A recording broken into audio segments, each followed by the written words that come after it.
Então, gente, eu falei com vocês, estou aqui gravando essa aula. A gente vai falar sobre os polígonos regulares e as relações dele com a circunferência, certo? Como eu já salientei na nossa aula que estava travando, nós já discutimos o que era linha poligonal, definimos o que era polígono, definimos o que era polígono convexo e polígonos regulares, e discutimos essas relações aí.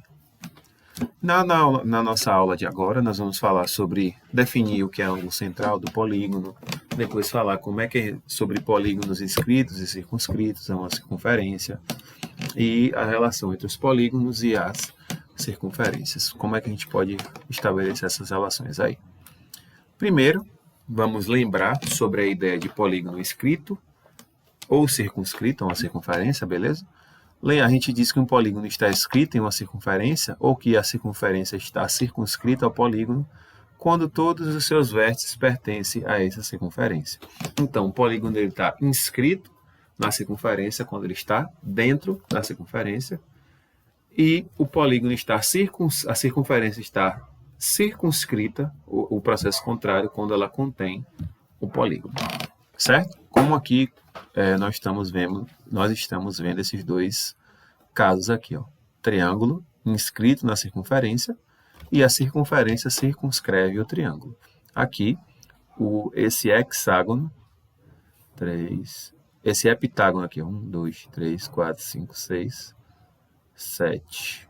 1, 2, 3, 4, 5, 6, 7. Esse heptágono aqui, ó, ele está inscrito na circunferência e a circunferência circunscreve ele, beleza? E aí nós já falamos sobre a ideia do ângulo central, que é aquele que tem como vértice o centro da circunferência, ok? Como no exemplo esse meu ângulo alfa aqui. E além disso, cada ângulo central, ele compreende uma porção do arco da circunferência, a porção da circunferência que nós determinamos como arco. E esse arco aqui, ó, tá vendo esse arco aqui que eu estou em roxo, que é essa porção, ele tem a mesma medida do meu ângulo central. Então, se o ângulo central mede alfa, o meu arco mede alfa também. Se o ângulo central mede, por exemplo, 35 graus, o meu arco vai medir 35 graus. Certo? E aí falamos sobre como é que a gente inscreve polígonos regulares numa circunferência. Nós vamos fazer o quê? Dividir a circunferência em arcos de acordo com o polígono que eu quero escrever. Por exemplo, se eu quero inscrever um triângulo equilátero na circunferência, eu vou dividir ela em 3 arcos de 120 graus, beleza? E aí, cada divisão dessa vai me gerar um ponto. Vocês vão ver que vai me dar 3 pontos. Esses 3 pontos, quando eu ligo um ao outro, esses 3 segmentos de reta vão me gerar um triângulo equilátero. A mesma ideia para o quadrado. O quadrado, eu vou dividir ele em arcos de 90 graus, beleza? Cada divisão dessa vai me gerar um ponto, esses 4 pontos eu vou ligar e vou gerar um quadrado. A mesma coisa para o hexágono. E de maneira geral, gente, se eu quiser inscrever um polígono na circunferência, polígono de N lados, desde que esse número de lados seja maior ou igual que 3, ou seja, só pode ser triângulo para cima, porque a gente não tem polígono de 2 lados, nem de um lado, é só eu pegar, dividir 360 pelo número de lados, e aí eu vou dividir essa circunferência em arcos do tamanho desse ângulo que eu encontrei. Por exemplo, se eu quiser inscrever um icoságono, por exemplo, na circunferência. O icoságono, para quem não sabe, é um polígono de 20 lados. Então, eu vou pegar o quê? Dividir 360 por 20, certo? E aí, 360 dividido por 20 vai dar 18, beleza?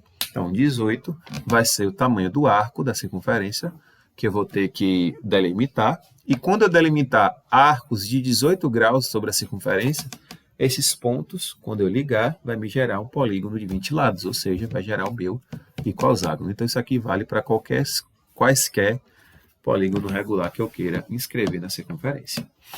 Beleza? E aqui, como eu falei para vocês, se a gente tivesse de maneira presencial, eu ia mostrar para vocês, ia ensinar vocês a construir alguns polígonos inscritos na circunferência, beleza? Dado uma circunferência, como é que a gente faz para inscrever esses polígonos nela? Mas, infelizmente, não estamos, então só fica aí a ideia. Porque Vamos lá, continuando. E aí nós temos alguns casos de inscrição notável. Como a gente viu lá na trigonometria, nós temos alguns ângulos notáveis, que são aqueles mais recorrentes, ou seja, aqueles que mais aparecem quando a gente lida com problemas de trigonometria.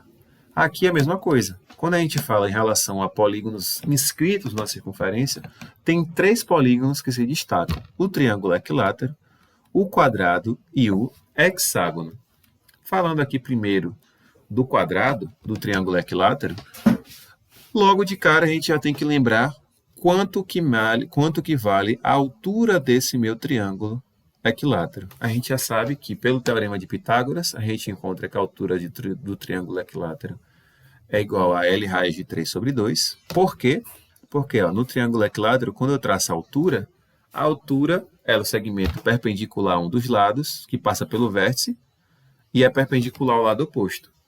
E além dela ser altura, ela é bissetriz e mediatriz. Então, como ela é mediatriz, ela vai passar pelo ponto médio, desse lado oposto ao vértice aqui. Então, esse ponto vai dividir esse outro lado em 2 iguais. E aí, eu vou aplicar agora o teorema de Pitágoras, porque aqui tem um triângulo retângulo. Eu dividi um triângulo equilátero em 2 retângulos. Aplico Pitágoras. O quadrado da medida da hipotenusa, a hipotenusa aqui é L, ou seja, L ao quadrado, é igual à soma das medidas dos quadrados dos catetos. Então, vai ser H ao quadrado e L sobre 2 ao quadrado. Depois a gente realiza as manipulações necessárias aqui, certo? Aqui eu distribuo o quadrado, aqui em cima e embaixo, L ao quadrado sobre 2 ao quadrado, que é 4. E aí manipulo essa situação aqui, tiro o MMC entre esses dois, entre H ao quadrado e L sobre 2 ao quadrado. Beleza? Não, desculpe, eu passo esse aqui para cá, esse L ao quadrado sobre 4 para o outro membro da equação. Então, ficaria L ao quadrado menos L ao quadrado sobre 4. E H ao quadrado é igual à diferença entre esses dois, que vai dar 3L ao quadrado sobre 4. Logo, a altura vai ser L raiz de 3 sobre 2. Beleza? E aí, gente, nós temos como eu posso dizer, particularidade, um caso que a gente estuda bastante no nosso triângulo. Por exemplo, o segmento de reta que tem como extremidades um vértice de um triângulo e o ponto médio do lado oposto a esse vértice recebe o nome de mediana. Então, quando eu pego um triângulo qualquer, ligo o vértice ao ponto médio do lado oposto, esse segmento eu vou chamar de mediana. E no caso do triângulo, nós vamos ter 3 medianas. Se eu estou ligando cada vértice ao ponto médio do lado oposto, e eu tenho 3 vértices, eu vou ter 3 medianas. E o encontro no triângulo dessas 3 medianas, elas vão se interceptar no ponto chamado baricentro. Ok? E o baricentro, ele é conhecido, a gente conhece ele como centro de gravidade do triângulo. Beleza? Então, por exemplo, gente, se eu pegar aqui e desenhar um triângulo qualquer e determinar o baricentro dele, eu posso pegar uma agulha, uma ponta de caneta e colocar sobre o baricentro, o triângulo vai ficar certinho, equilibrado, porque eu peguei o ponto de equilíbrio dele. Ok? E além disso, gente, nós temos que a distância do baricentro até o vértice é o dobro da distância do baricentro ao ponto médio do lado oposto. Exemplo aqui, a distância de B até o ponto G, esse segmento aqui, a medida dele é o dobro da medida de G até N. Isso para qualquer uma dos 3 aqui. A medida de C até G é o dobro da medida de G até P. A distância de J até G é o dobro da medida de G até M. Bora ver isso aqui bora construir isso aqui para a gente visualizar melhor. Vamos. Então aqui, gente, vamos utilizando o GeoGebra, certo? O aplicativo GeoGebra. No caso, eu tinha o GeoGebra no meu computador, mas eu estou utilizando o GeoGebra Online e vocês podem utilizar o GeoGebra Online. É só ir aqui na barra de pesquisa, tá vendo? E digitar GeoGebra Online, tá vendo aqui, ó? Dá um enterzinho e aqui você vem GeoGebra Clássico e você consegue utilizá-lo aqui. Essa versão aqui online ela é gratuita, então você pode utilizar aí. Você vai ter todas essas ferramentas que eu vou mostrar para vocês. Ok? Então, ó, eu venho aqui no GeoGebra, eu vou ter algumas ferramentas. Essa ferramenta aqui, ponto, que eu vou ter algumas funções para ela. Vou ter a ferramenta reta, que vai ter outras funções. Essa outra ferramenta aqui, ó, reta perpendicular, reta paralela, enfim. E a ferramenta polígono. Na ferramenta polígono eu seleciono e pego aqui, ó. Vou criar um triângulo qualquer, ó. Criei esse triângulo aqui, ó, todo esquisitão. Aqui, gente, vai me aparecer algumas informações, certo? Por exemplo, o vértice A, ele está nos pontos, ele tem coordenadas menos 2,74 e 4,18. Mas é só para por questão de mostrar mesmo para vocês, beleza? Então vamos... Ops. Deixa eu refazer aqui. Não lembro onde é que refaz, vou construir de novo o polígono. Apaguei sem querer. Ah, aqui. Opa, refiz, pronto. E agora o que eu vou fazer? Eu vou pegar, traçar o ponto médio aqui a esse... Vou traçar a minha mediana em relação a cada lado. Eu vou pegar o quê? Ó? Reta perpendicular. Não, minto. Mediatriz. E aí vou pegar aqui, ó. Mediatriz em relação ao ponto A. Espera aí. Não. Espera aí. Mediatriz. Deixa eu ver aqui. Deixa eu ver se é o ponto médio. Ponto médio é o centro. Pronto. Ponto médio de B e C. Desculpe, não era mediatriz, não. Tracei ponto médio do B e C, ponto D. Ponto médio de A e C vai ser o meu ponto E. E o ponto médio de A e B vai ser o meu ponto F. Ok? Deixa eu tirar isso aqui.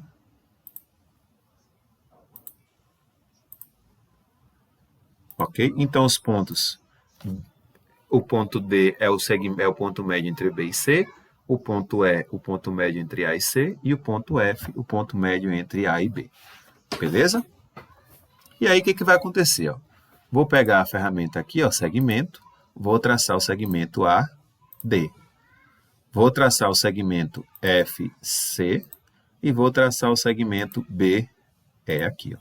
Vocês percebam comigo que eles se encontram em um único ponto. Vou pegar e demarcar esse ponto. Venho aqui na ferramenta interseção de dois objetos, clico aqui, ó, nesse, e nesse basta 2 e demarquei o ponto G. Esse ponto G aqui, gente, eu vou chamar de, vai ser o baricentro do meu triângulo. E aí, no baricentro, se aqui é o baricentro, a distância de G até C tem que ser o dobro da distância de G até F. Vamos verificar? Como é que eu faço para verificar isso? Eu pego a ferramenta segmento, crio um segmento ligando o ponto F ao ponto G. Esse segmento, eu chamei de I, ele vai ter o tamanho 4,38. Está aqui, ó. O segmento I, quando eu apago, ele desaparece. O segmento I, ele tem tamanho 4,38. Vou traçar outro segmento do ponto G até o ponto C. Vocês reparem que ele vai ter tamanho 8,76. Que se vocês pegarem 8,76 e dividir por 2, vai ser igual a 4,38. Bora ver nos outros casos, ó. A distância de A até G, então vai ter 3,32, e a distância de G até D, 1,66. Então, A até G, a distância do vértice até o baricentro, é o dobro da distância do baricentro até o ponto médio. Vamos verificar o último aqui, ó. A distância de B até G, 7,82. A distância de G até E, 3,91. 3,91 vezes 2 vai dar 7,82 certinho. Então, aqui nós verificamos de maneira geral. Porque esse triângulo aqui, gente, ó, o que eu posso fazer? Ó? Eu posso pegar esse triângulo e manipular ele. Ó. Vocês reparem, percebam as relações. Ó. O I e o J, o K e o L, o M e o N, tá? O N é metade do M, o L é a metade do K e o I é a metade do J. Para qualquer lugar que eu mexa aqui, ó, mexi novamente o triângulo, tá vendo? Ele está todo esquisitão. Mas, ó, o I deu 5,96, o J 11,92. Um é a metade do outro. O K deu 7,73, o L 3,86. Aqui, gente, vocês reparem que se eu multiplicar um pelo outro, não dá 3,86. Deixa eu pegar a calculadora aqui para vocês verem. 3,86 vezes 2 seria 7,72, certo? Porém, aqui teria que dar, deu 7,73. É porque eles fazem, o GeoGebra, às vezes ele faz algumas aproximações para mais ou para menos. Mas isso não quer dizer que está errado, não. E aqui mantém a mesma coisa, ó. O M, 4,5. O M, que é a distância de B até G, tá vendo? A distância de B até G. E o N, que é a distância de G até E, tem 2,25, a metade de 4,5. Vou movimentar o B agora, ó. Mudei aqui o B, movimentei o C, ó. Tá vendo? Vou pegar esse triângulo aqui, ó, bem fechadinho, ó. Continua sendo um triângulo. Reparem, continua a mesma coisa, ó. 0,35, 0,69. Lembra? Era para ser 0,7, mas lembra das aproximações que o GeoGebra faz. Aqui, ó, 1,82, 3,64. Um é o dobro do outro. Aqui é a mesma coisa. Então, gente, isso aqui a gente verificou agora, de maneira experimental, que realmente isso aqui é verdade. Claro que é verdade, porque isso aqui já é uma constatação, já é algo que foi demonstrado e tal, e ele vai valer para qualquer triângulo que seja. Logo, repetindo, a distância entre A e G é o dobro da distância entre G e M, ou seja, a distância do vértice até o baricentro é o dobro da distância do baricentro até o ponto médio do lado oposto. Isso aqui, gente, essa relação aqui a gente vai demonstrar quando a gente estudar as áreas, beleza? Então, lembrem-se aí dessa relação, porque vamos ver alguns exercícios que vão necessitar desse tipo de conhecimento. Em relação ao triângulo equilátero, gente, a gente sabe que o triângulo equilátero, os 4 pontos notáveis, o circuncentro, o incentro, o baricentro e o ortocentro. No caso, o circuncentro, gente, é o centro da circunferência inscrita. O circuncentro é o centro da circunferência circunscrita, ou seja, a partir do circuncentro, você traça a circunferência que contém o triângulo. O incentro é o centro da circunferência inscrita, ou seja, quando você desenha o triângulo equilátero e traça a circunferência a partir do incentro, ela vai estar inscrita no triângulo, ela vai tangenciar seus 3 lados. O baricentro, que a gente acabou de ver, e o ortocentro é o encontro das 3 alturas do triângulo. No caso do triângulo equilátero, ele é bem especial, porque todos esses 4 pontos notáveis, eles vão coincidir. Então, ó, esse ponto aqui, ó, que ele vai ser o centro da circunferência do polígono, ele também é baricentro do triângulo, certo? Então, já que o baricentro divide qualquer mediana na razão 2:1, ou seja, um lado é o dobro do outro, a gente vai ter o quê? Ó? Que 2 vezes A3 aqui, ó. A3 é a distância de O até T, essa distância aqui, ó. A3 é a distância de O até T, e 2A3 a distância de O até A. 2A3, gente, aqui, ó, 2 vezes A3 coincide com o raio, beleza? Porque aqui a distância do centro até um ponto da circunferência. Essa distância aqui é o raio. Então, o raio é igual a 2 vezes a distância A3. Logo, o A3 ele vai ser R sobre 2. Quem é o A3, gente? A gente já viu que o A3, nesse caso aí o nosso A, ele vai ser o apótema do meu triângulo. Então, no triângulo equilátero, o apótema mede a metade do raio. Beleza? Por isso aqui que a gente acabou de verificar. O apótema, que é esse segmento aqui, de O até A, de O até T, ele mede a metade dessa distância de A até O, que a gente já viu que é o raio, então ele mede a metade do raio. Ok? E além disso, gente, o segmento AT, ó, esse segmento todo, além de ser a mediana, ele também é a altura do triângulo. Então, a altura, o segmento AT, ele vai ser o raio mais o A3. Ok? Então, quer dizer o quê? Ó? Que a altura L raiz de 3 sobre 2 vai ser igual a R mais R sobre 2. Ou seja, vai ser o raio mais a metade dele. Então, L raiz de 3 sobre 2 é igual a 3 vezes o raio sobre 2. Logo, o lado do triângulo equilátero é 3 vezes o raio da circunferência dividido por raiz de 3. Que o lado do triângulo vai ser R raiz de 3. Então, por exemplo, gente, se eu tenho uma circunferência de raio raiz de 3, o lado do meu triângulo inscrito nessa circunferência vai ser raiz de 3 vezes 3. Raiz de 3 vezes raiz de 3, que vai ser igual a 3. Beleza? Então, o lado da circunferência, o lado do triângulo equilátero inscrito numa circunferência, é igual a R raiz de 3. O apótema R sobre 2. Já no quadrado, gente, aplicando a partir dessas relações aqui, ó, se a gente aplicar o teorema de Pitágoras, a gente vai encontrar que o lado do quadrado é igual ao raio da circunferência vezes raiz de 2, beleza? Então, quero encontrar o quadrado, é só eu aplicar, sabendo o raio, claro, eu vou pegar o raio, multiplicar por raiz de 2, encontrei o lado do quadrado inscrito na circunferência. Se eu quiser encontrar o apótema, através dessas relações aqui, ó, o apótema vai ser a metade do lado do quadrado. Se o apótema é metade do lado, então, e o lado é R raiz de 2 sobre 2, desculpe, é R raiz de 2, o apótema vai ser a metade do lado, R raiz de 2 sobre 2. No hexágono regular, gente, o lado coincide com o raio, beleza? Para construir uma circunferência, para construir um hexágono regular em uma circunferência, basta que eu pegue o tamanho do raio e eu consigo construir esse meu hexágono, porque cada lado do hexágono vai medir, vai ter a mesma medida do raio.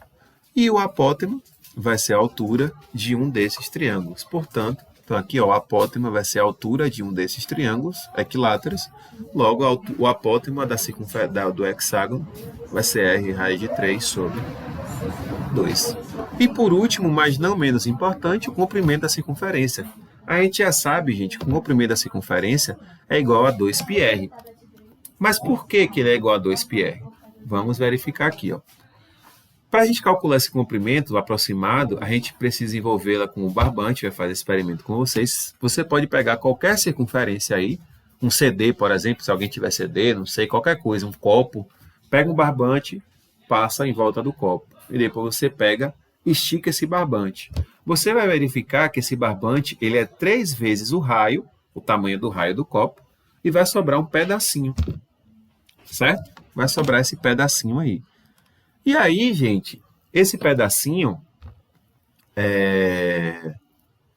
vai ser o nosso... Quanto vale esse pedacinho que vai sobrar? Isso que a gente quer descobrir. Então, a gente pode dizer que o valor aproximado para a razão entre o comprimento de uma circunferência e seu diâmetro é 3, aproximadamente, tá? E os babilônios, gente, lá em 4.000 anos atrás, já estimavam que o comprimento da circunferência triplicando a medida do seu diâmetro. Entretanto, Arquimedes, lá por volta de 200, quase 300 anos antes de Cristo, verificou que essa razão seria um número entre 223 sobre 71 e 22 sobre 7. E a gente já sabe, gente, que essa razão aí ó, é dada pelo número π, que é um número irracional. Que aí o número π a gente tem... às vezes aproxima ele para 3, às vezes para 3,14, mas o π não é 3,14, ele é aproximadamente 3,14, ok? Então, ele é 3,14, 1,4, 1,59 e por aí vai. Essas são só as primeiras 50 casas decimais do π, certo? E aí, se a gente fosse tomar o π como a média dos dois limites fornecidos por Arquimedes, seria obtido o valor aproximado de 3,1418. E um erro, gente, seria de aproximadamente 0,008% no valor de π. Então, o valor correto para o comprimento de uma circunferência em função do diâmetro é que o comprimento da circunferência é igual a π vezes o seu diâmetro. A gente sabe que o diâmetro é 2 vezes o raio, logo, o comprimento de qualquer circunferência é 2 vezes π vezes o raio da circunferência, ou seja, 2πr. Certo, gente? E aqui, gente, para finalizar, eu peço que vocês deem uma olhada aqui nas situações problema 1 e 2, que seria mais ou menos como se comportam os exercícios desse tipo. E aí, na próxima aula, a gente discute algumas questões e para sintetizar tudo aquilo que a gente viu, ok? Então, até a próxima e tchau, tchau.